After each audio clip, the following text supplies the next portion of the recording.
Cold rain poured from the gray sky as the alien girl crawled on her hands and knees through the muddy street. Her thin arms shook. Every movement seemed to steal what little strength she had left.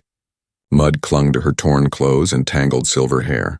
Her skin was pale and marked with bruises that told silent stories of hunger and fear. She had not eaten for days. Her legs refused to stand, so she dragged herself forward like a broken creature. People watched from the sidewalks. Human men and women in clean boots stood under bright umbrellas, laughing and pointing. Children giggled as if they were watching a show. Some threw pebbles near her just to see her flinch. No one reached down. No one spoke her name. To them she was nothing, just a lost alien beggar crawling like an animal. Still, her golden eyes were not empty.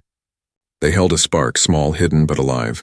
She wanted to survive. She wanted to keep moving, even if the world mocked her. A young man stood at the edge of the crowd, silent. His name was Elias. He wore a dark jacket soaked from the rain, and his hands stayed buried deep in his pockets. He had watched her from the moment she appeared at the far end of the street. Something about her had caught him. The stubborn way she tried to rise each time her body collapsed again. He saw pain on her face, but also pride. The sight twisted something deep in his chest. The girl's hand slipped on the wet stones. Her body hit the ground. A loud laugh burst from the crowd. Someone shouted, "Stay down, mud rat," another voice said. "Go back to your planet." The words stung the air like knives. The girl's eyes flickered. She stayed still for a long moment, rain washing over her bruised face. Then with a quiet cry, she pushed her arms down and forced her body up again. Her legs trembled like thin branches in the wind. Her breath came in sharp gasps. Her fingers dug into the mud, pulling her forward inch by inch.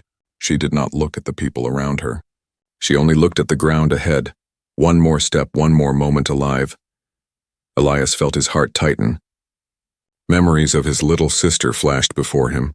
How she had once been sick and weak, how everyone had called her hopeless. He had carried her on his back until she could walk again.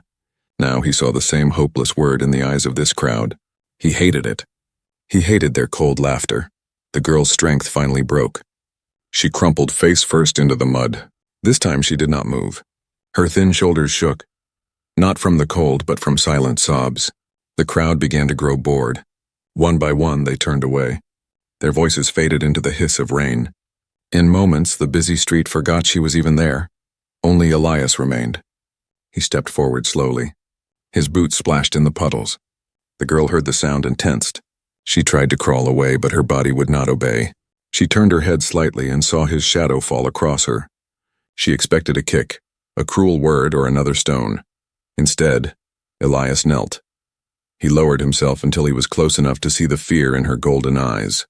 They were wide and bright, like two small suns trapped in darkness. He did not speak. Words felt too heavy. He simply reached out his hand, open, steady, and patient. The girl stared at it.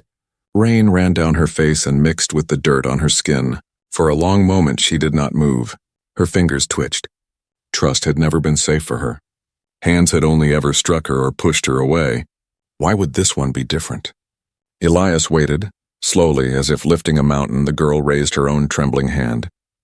It hovered in the cold air, inches from his. Then, with a sudden, desperate motion, she grabbed it. Her grip was weak but fierce, like someone holding on to life itself. Something shifted in her eyes. The fear did not vanish, but it cracked, just enough to let a thin line of hope shine through. Elias felt it. It struck him like a silent spark. He rose to his feet, pulling her gently with him. She wobbled, her legs folding, and he caught her with his arms. She was lighter than he expected, as if made of paper and wind. He wrapped his jacket around her shoulders, shielding her from the rain. The crowd, what remained of it, stared in shocked silence. Some whispered. Others shook their heads. No one dared step forward. Elias did not care. He guided her away from the mud, away from the place where laughter had cut her like knives. Each step they took together left two sets of footprints in the wet street instead of one. The girl glanced up at him once. Her lips parted as if she wanted to speak, but no sound came. Her eyes said enough. She was not alone anymore. Rain still fell when Elias led the alien girl away from the mocking street. She stumbled with every step, her thin body swaying like a dying flame. His arm stayed firm around her shoulders. He did not speak, and she did not ask where they were going. Her trust was fragile, like cracked glass. She followed because he was the first human who had not laughed at her. They walked through narrow alleys between rusted metal buildings. Neon signs flickered weakly in the foggy air. Distant machines hummed like restless beasts. The colony's main streets were loud and cruel, but these back paths were quiet. Water dripped from broken pipes, forming silver threads in the dim light. The girl's bare feet slipped on the wet stones. Once she stumbled hard, and Elias caught her before she hit the ground. She froze in his arms, shaking. Her golden eyes darted to his face, expecting pain. Instead, he gave a small nod, steady and calm. Slowly, she let herself stand again, though her legs trembled like thin wires. "Almost there," Elias whispered, not sure if she understood. Her eyes blinked slowly, unsure of his words but sensing his tone. There was no threat in it, only quiet promise. At last, they reached a forgotten part of the colony, a place most people ignored. A lonely metal door stood crooked in the wall of an old storage block. Elias keyed in a code. The lock clicked, and the door swung open with a tired sigh. Warm light spilled out, soft and golden against the cold night. The girl hesitated on the threshold. Her body trembled. The smell of dry blankets and cooked food floated from inside. She had not felt warmth in so long that she feared it might vanish if she touched it. Elias stepped in first, then turned and held out his hand again. Her eyes dropped to his open palm. This time there were no crowds watching. No cruel laughter. Just silence and his steady eyes. Very slowly she placed her trembling fingers in his. He guided her inside. The room was small and worn. The ceiling leaked faintly in one corner and wires snaked along the walls. But it was clean and it was warm. A heater hummed softly. A patched-up couch sat by a low table. On the far side, a tiny stove glowed orange, heating a pot of soup. The air smelled of spices and bread. The girl stood like a shadow just inside the doorway.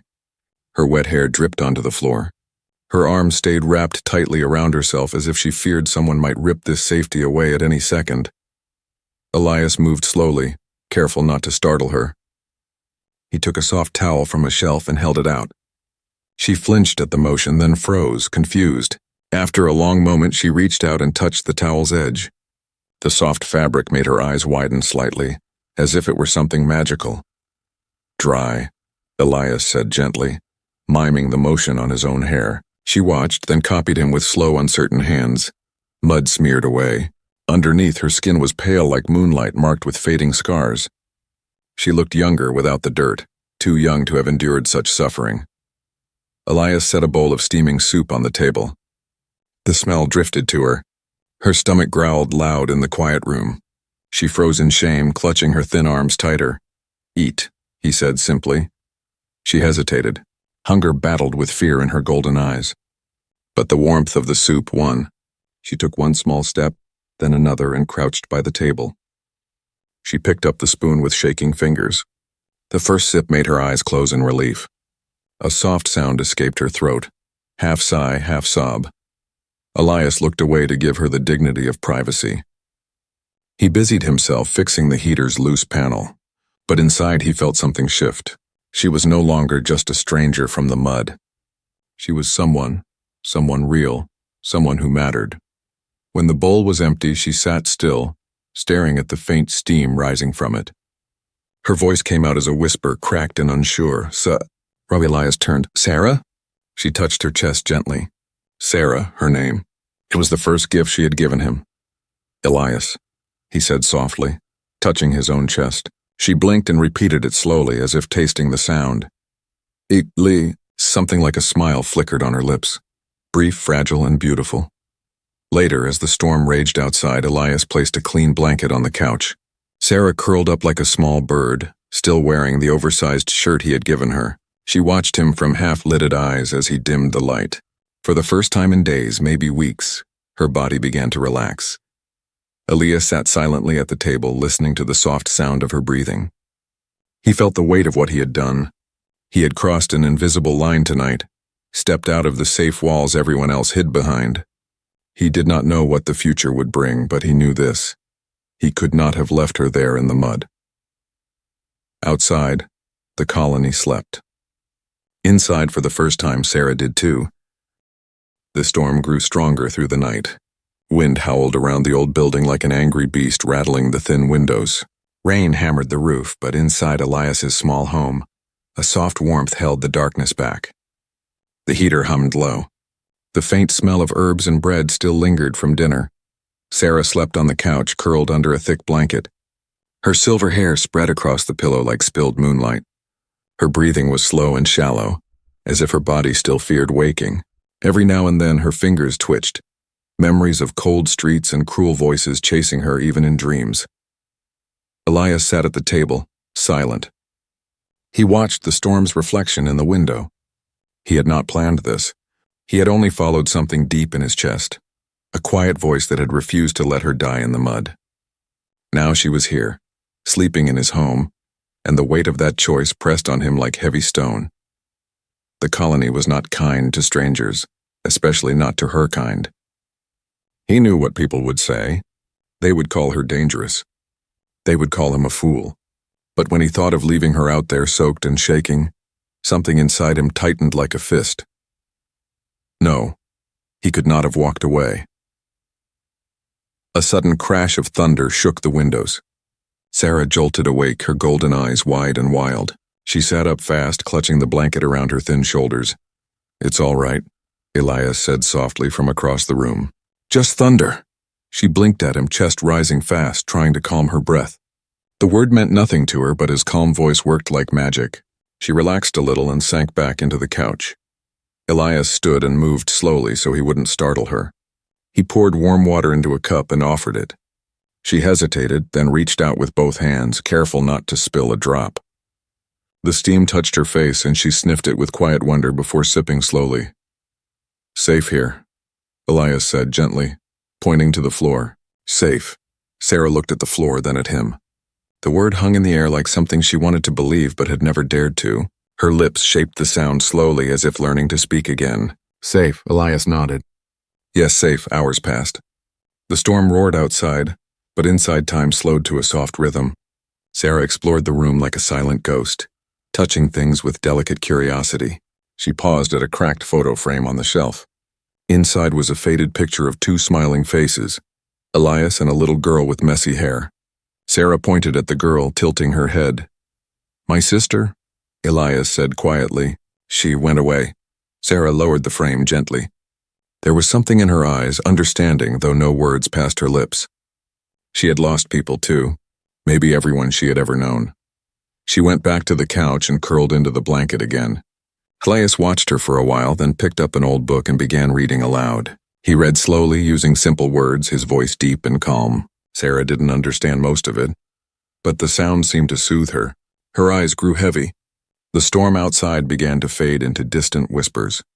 Near midnight, the heater sputtered. Elias stood to fix it, kneeling by the panel. Sparks flickered, and the light dimmed for a moment. Sarah sat up quickly, alarm flashing in her eyes. "It's okay," Elias said quickly, showing his hands. "Just fixing." She stayed tense until the heater hummed steady again. Only then did her shoulders ease. She looked embarrassed for reacting. Elias gave a small smile to show she had nothing to be ashamed of. When he returned to the table, he saw her watching him carefully, not with fear this time, but with quiet study. Her golden eyes glowed faintly in the dim light. They were sharp eyes, alert and searching. For the first time, he saw not just weakness in them, but strength hidden deep like a small fire under ash. As the night deepened, Elias brought out an old mattress from the storage closet. He laid it on the floor near the couch and covered it with a blanket. Sarah tilted her head at him as if confused why he was sleeping there. "You take couch," Elias said. "You rest." She blinked, then looked at the soft couch where she sat, then at the hard floor he had chosen. Slowly, almost shyly, she pulled the extra blanket from the couch and placed it over his mattress while he wasn't looking. It was the first small thing she had given back. Elias lay down, staring at the cracked ceiling. Sarah curled up again. The storm outside finally broke apart, the wind slowing, the rain becoming a soft mist. For the first time since she had stumbled into this world, Sarah was warm. For the first time she was not running, not hiding, not begging. She closed her eyes, listening to the steady sound of Elias's breathing nearby. It anchored her like a rope tied to a drifting ship. Before sleep took her, she whispered one word into the dark. "Safe." Her voice was barely louder than the hum of the heater, but Elias heard it. His eyes softened in the dark. A small smile touched his lips. Safe, he echoed quietly, and let his eyes close. And as the storm faded beyond the windows, two broken lives rested under the same roof. No longer strangers, not yet friends, but something quietly growing in between. Morning light crept through the cracked blinds, painting pale stripes across the floor. The storm was gone, leaving the air washed clean and cold. Sarah woke slowly, blinking against the thin sunlight. For a long moment, she lay still on the couch, wrapped in the blanket like a cocoon. The warmth felt unreal, like a dream that would vanish if she moved too fast. Elias was already awake, sitting at the small table with a mug of dark coffee. He watched her quietly. She looked different in the soft morning light, less like a lost creature and more like a person. Her golden eyes, though wary, no longer carried the dull glaze of hunger. "Morning," he said gently. Sarah tilted her head. She did not understand the word, but his voice was calm. She slowly sat up, clutching the blanket around her shoulders. Elias slid a plate of bread and fruit across the table. She hesitated, then joined him, sitting stiff and silent. They ate in quiet peace, sharing nothing but the simple sound of chewing and the soft crackle of the heater. It was the first peaceful moment either of them had felt in years. By noon, the peace shattered. Someone pounded on the door. 3 hard knocks that made Sarah jump and drop her cup. Water spilled across the table. Elias's jaw tightened. He stood, moving to the door slowly. He knew that kind of knock. It wasn't friendly. When he opened it, 3 neighbors stood outside, their jackets clean and eyes cold. Behind them, more people were gathering in the alley, whispering and peering inside. Word had spread. The strange girl from the mud had not vanished. She was here under his roof. "Elias," the oldest man said sharply. "We heard you took one of them in." Elias's voice stayed calm. "Her name is Sarah," the man frowned. "It doesn't matter what she calls herself. You know the law. Stray off-worlders must be registered or removed. You can't just keep it." "She's not it," Elias said. "She's a person," the crowd murmured at his tone. The woman beside the old man stepped forward, her face tight with fear. "We don't know what she is. She could be dangerous. She could be infected. She's just a girl," Elias cut in. "She's starving, not dangerous." Behind him, Sarah crouched low near the couch, clutching the blanket like armor. She could not understand their words, but their voices carried sharp edges. Her golden eyes darted like trapped light. Fear rose like ice in her chest. She knew this pattern. The crowd forms, the walls close, and then the pain comes. She stood shakily, meaning to slip away through the back door. If she left, maybe they would leave him alone. She could survive alone again. She had done it before. But as she reached the door, Elias's voice stopped her. "You're not leaving," he said firmly without turning. "Not like this." Sarah froze. Elias stepped out fully into the sunlight, standing tall before the crowd. His shadow fell across the doorway like a shield. "She's not hurting anyone," he said, his voice rising. "If you saw what they did to her out there, you'd know why she crawled through the mud." "She doesn't belong here," the old man snapped. "Maybe not," Elias said. "But neither did my family when we first landed here. People gave us a chance. I'm giving her one." The crowd stirred uneasily. They were used to Elias being quiet, distant. "Not defiant. She will bring trouble," the woman muttered. "They always do." Elias's gaze hardened. "If trouble comes, it will go through me first." Silence fell. Rainwater dripped from a pipe nearby, each drop echoing like a clock tick. The people shifted their feet. None of them stepped forward. After a long pause, the old man spat on the ground. "You'll regret this," he muttered and turned away. The others followed, their whispers fading down the alley. Soon the door stood closed again, the lock clicking into place. Inside, the silence rang louder than their shouting had. Sarah still stood by the back door, the blanket slipping from her shoulders. Her golden eyes were wide and bright with fear and something else. Something new. She walked slowly toward Elias. Her steps were silent on the old floor. She stopped a few feet away, watching him. He stood breathing hard, his fists still clenched from holding his ground. "You stayed," she whispered, her voice thin but clear. Elias turned. "Yeah," he said simply. "I stayed." Sarah lowered her head, a strange tightness in her chest. She had seen many humans turn their backs. She had never seen one stand in front of her. Something warm flickered behind her ribs, small, confused, but real. Elias picked up the fallen cup from the table and set it upright. "They'll talk," he said quietly. "They'll come again, but we'll be ready. We?" she echoed softly. "Yes," he said, looking at her. "We." The word felt heavy but also steady, like a stone placed gently in her hands. She held it in her heart like a secret. That night, as the sky turned dark and the street outside grew quiet again, Sarah sat by the window. The world beyond the glass looked colder than ever. But inside, the heater hummed. Elias fixed broken wires while humming a soft tune. The room smelled faintly of bread. The colony might hate her. The world might push her away again, but for the first time she was not facing it alone. Days began to blur into each other. The storm never returned, but whispers did. Whenever Elias stepped out to buy food or tools, people stared.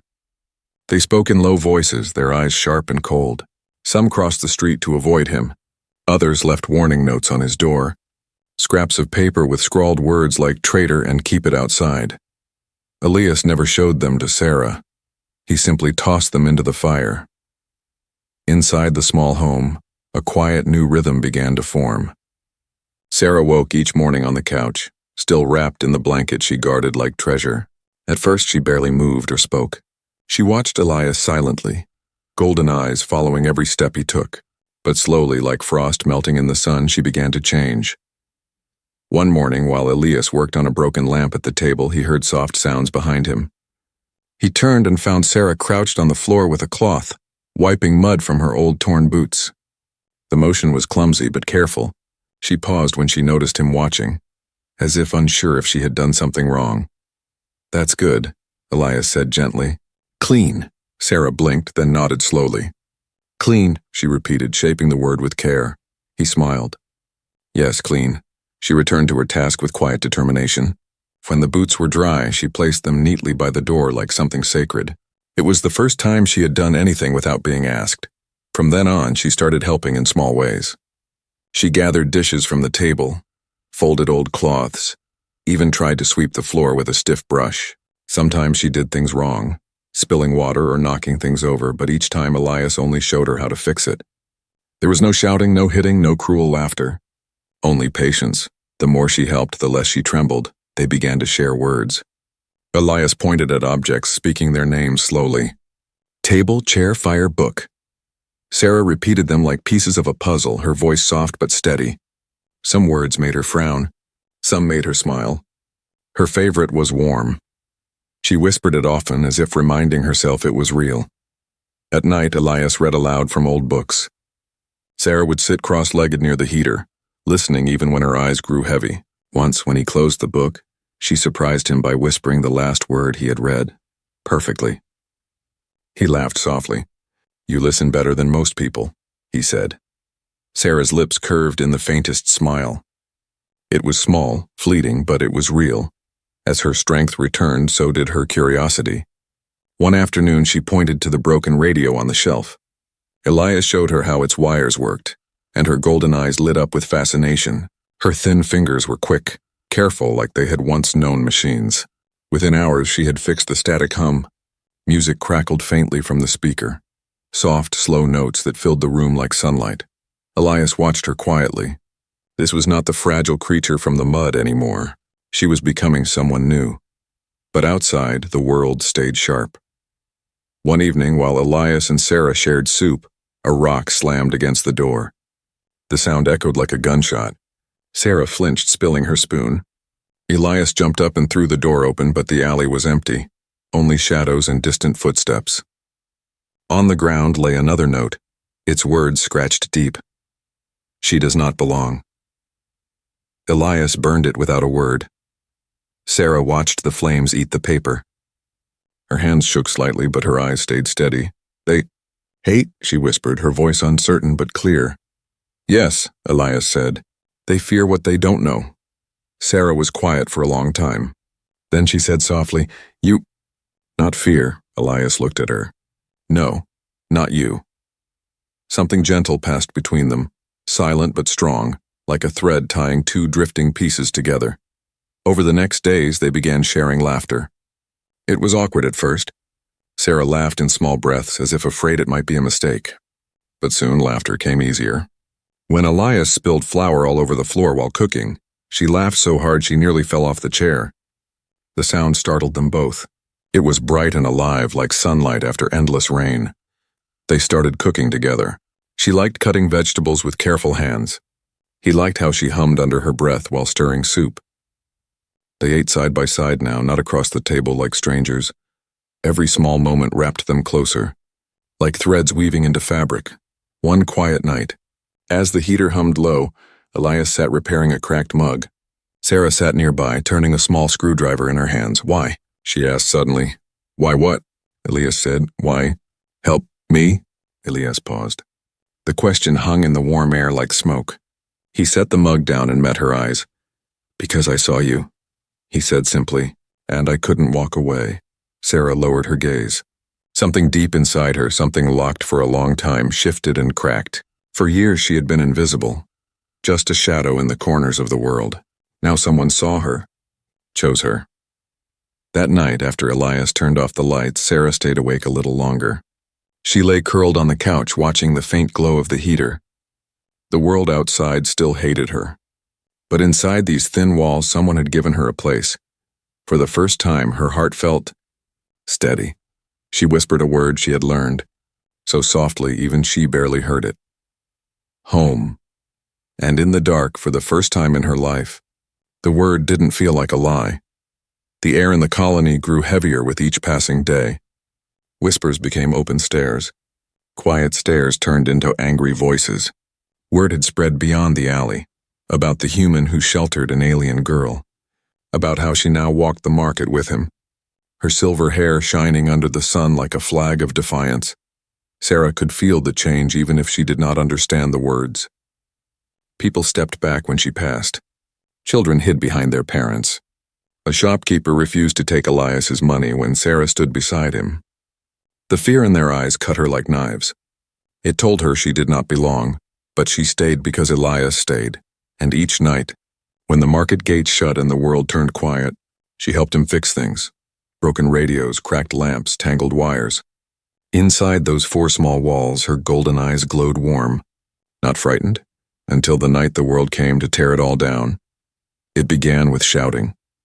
Sarah was sitting by the heater, gently painting a broken circuit board with repair glue, when the sound hit the door like a wave. Voices, dozens, shouting her name like a curse. Elias stood fast, his face pale but hard. "Stay back," he said, his voice low but steady. Sarah rose slowly, the brush slipping from her fingers. Fear crawled up her spine. This was the sound she had known on other worlds, just before flames and stones and running. Her heartbeat turned wild. The door shook with a heavy blow. Another.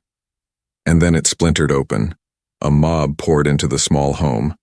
10, 15 humans, their faces hard, their boots muddy from the streets. Some carried wooden poles.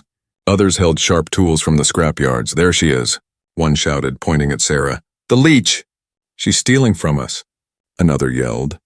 "Eating our food, taking our space, or she'll bring more of her kind," spat the old man from before. "Stop it now before it spreads." Elias stepped between them and Sarah. "Stop, she's done nothing to you. She exists." The woman hissed. "That's enough." The mob surged forward. Elias pushed back, shoving a man who tried to grab Sarah's arm. The table overturned, crashing to the floor. Sarah stumbled back into the corner, eyes wide and glowing like molten gold. "Out!" Elias shouted, voice like thunder. "All of you, out." "Move aside," the old man snarled, "or you'll go down with it."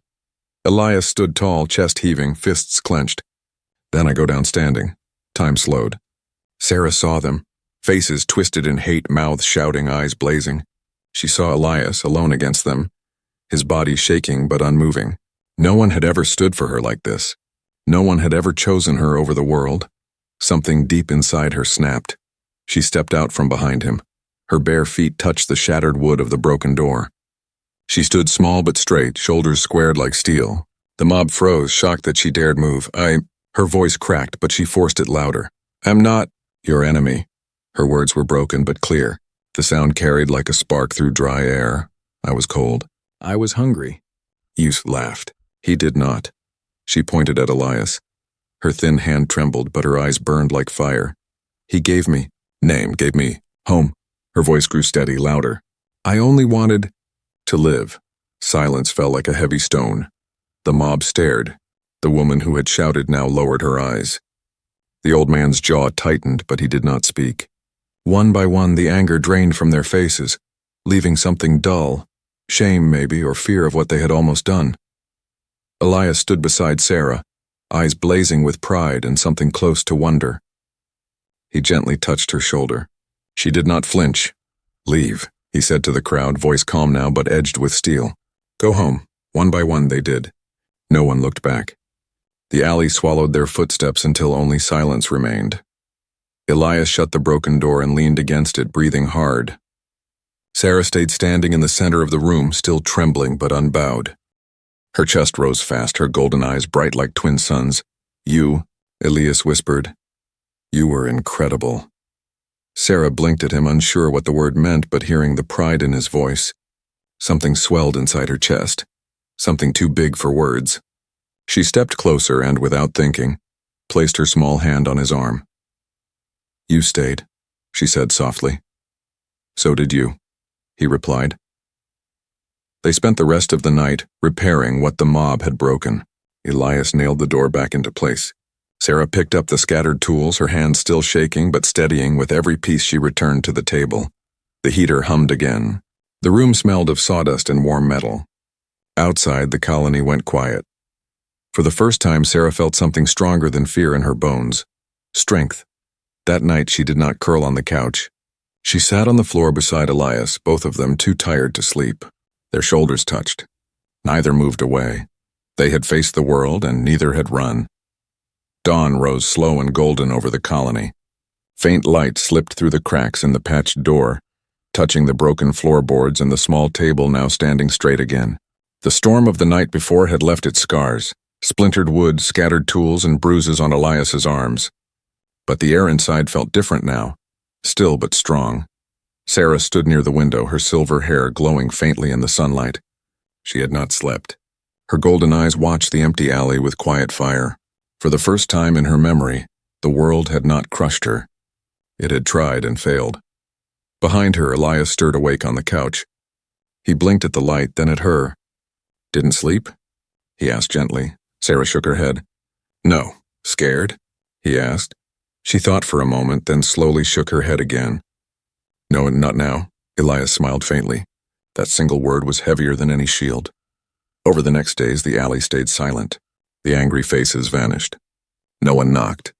No one shouted, but whispers still crawled behind them like shadows. Whenever Elias walked through the market, he felt eyes burning into his back. Sarah felt them too, but now she walked taller. Her shoulders were straight, her steps sure. She no longer hid behind Elias. She walked beside him. People noticed. Some muttered curses. Others just watched, confused. But no one threw stones. No one laughed. They saw the strange girl from the mud now standing proud, and they saw the human who stood beside her, and they hesitated. One afternoon, Elias set up a small repair stall outside the house. He laid broken radios and cracked panels on the table, offering quick fixes to passers-by. It was risky, bringing Sarah out in the open again, but they needed credits and he wanted the colony to see her as more than fear. Sarah joined him quietly. She sat cross-legged on the ground, her thin fingers working on tangled wires with quick precision. Children stopped to watch her hands dance like silver spiders. Even some adults slowed down to stare, not with hate this time, but with something close to curiosity. When a merchant's fan stopped spinning, Sarah opened it and fixed the jammed coil in minutes. The man stared at her, stunned. It works, he whispered. Yes, Elias said, smiling. She's good. The man nodded awkwardly and paid, avoiding her eyes, but he left without insult. It was small, but it was something. That night, when they closed the stall, Sarah lingered outside, watching the glowing lights of the colony. The air was warm and filled with the hum of machines. She held a small coin the merchant had given her, turning it in her fingers as if it were a precious jewel. Elias joined her, wiping grease from his hands. How does it feel? He asked softly. Sarah looked at the coin, then at him. Like, I am not invisible. You were never invisible, Elias said. They just refused to see. Her golden eyes shone. She tucked the coin in her pocket like it was a medal. Weeks passed. The whispers faded. People began bringing small repairs to their door, hesitant at first, then more often. They avoided speaking to Sarah, but they no longer spat at her shadow. Sometimes the children watched her from the corner of the alley. She would make the broken fan spin and the tiny lights glow, and their eyes would widen in wonder. For the first time, the world was seeing her not as a burden, but as something bright. One evening, as the sun melted into the horizon, Elias found Sarah sitting on the roof staring at the sky. He climbed up beside her. The colony stretched below them like a web of lights. "Do you ever miss your world?" he asked quietly. Sarah was silent for a long time. Then she whispered, "I do not remember it. I remember running, hiding, cold, mud." She looked at him. "Now, I remember warm." Elias's chest tightened. "You made it through," he said. "You're stronger than they know." Sarah tilted her head. "I was weak. You made me strong." "No," Elias said gently. "You were always strong. I just reached out my hand." She stared at him, the words sinking deep like roots. Slowly, she placed her small hand in his, just as she had the day they met, but this time it was not desperate or trembling. It was steady, certain. In that moment, something unspoken passed between them. Not romance, not duty. Something quieter, stronger, like two broken threads woven into the same line. Below, the colony buzzed with life. Above, the stars flickered like distant candles. And on the old rooftop, an alien girl and a human man sat side by side. Their hands joined, their shadows stretching into one. She had crawled in the mud while they laughed. Now she stood tall while they watched, and she would never forget the first hand that had cared.